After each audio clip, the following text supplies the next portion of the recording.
though some have called thee mighty and dreadful, for thou art so. Such was the daring and challenging attitude of those people in the olden golden days.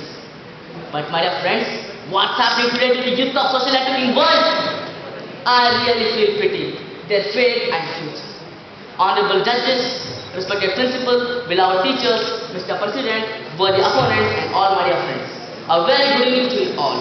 Today I am Pramod of Sainik Kodagu would like to debate for the question on the topic social networking sites are major distractions for the students today. As my dear friends, it's true. By the way, social networking sites are not only the Facebook or Orkut alone, but including pornographic sites, my dear friends. I think all of you are all very much aware of the fact that the privacy of most celebrities like Manisha Koirala and Krisha and middle class ladies are most often disturbed. Their private time is interfered and their time in their private places such as bathroom is shot in videos and clippings are circulated on the internet. Thus, in a democratic world, a citizen's freedom is threatened. Even to exercise his privacy, my dear friends. Do you know who does such a heinous act of immorality? Come on, my worthy opponents, give me an answer. It's the same so-called social networking sites.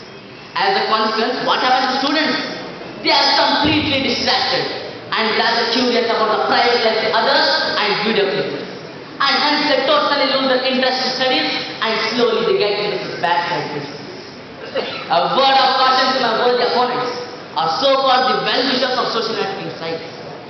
My dear friends, do you have any guarantee that in social networking sites, students only browse Facebook or studies? No, maybe they are doing it for some time, but after some time, slowly they switch over to this pornographic site and other illicit social networking sites. In some nations, children are becoming potato couches, my dear friends, potato couches of only information. And the real goal of education is not just to fill the student's mind with only information. And for an overall personality development, mere information is not sufficient. Education is the combination of knowledge, wisdom and experience. That's why Adi Guru Shankaracharya had said, experience or anubhava is the best teacher. In those days, children used to play, run, fall, cycle and swim.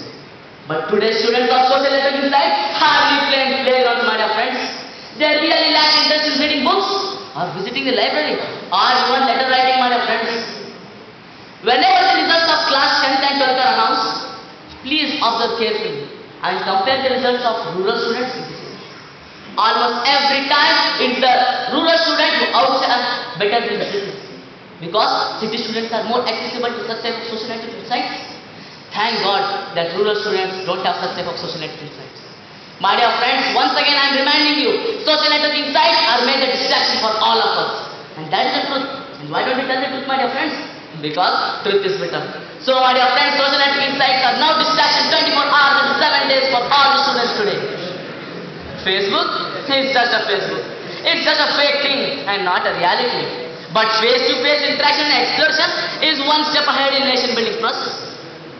India is slowly being influenced by the Western culture. In the West, in US and Europe, people do not talk to each other. Even at the same apartment, being the same neighbors. My dear friends, you need to take an appointment to talk to your next door fellow. But without knowing somebody on internet or Facebook, some stranger would like to share his interests or ideas. So my dear friends, what an irony. What an irony, my dear friends. Tell me frankly, how many of you in this August gathering are willing to promote drug addiction? I am sure no one of you. Similarly, researchers have proved that social networking sites are like drugs and students have become addicted to them. I am afraid, my dear friends, I am afraid. Because day by day these social networking sites are becoming so distracted that when some teenager finds that he has less contacts or less friends on Facebook, they have thought of committing suicide. So my dear worthy opponents, should we call these killer social networking sites as the agencies of goodness? No, my dear friends, no, never. So at last I want to conclude by saying that social networking sites are the agencies of procrastination, botheration, and forever and ever distraction, my dear friends. So come out of the world of cubicle of social networking sites and build a better India. Thank you.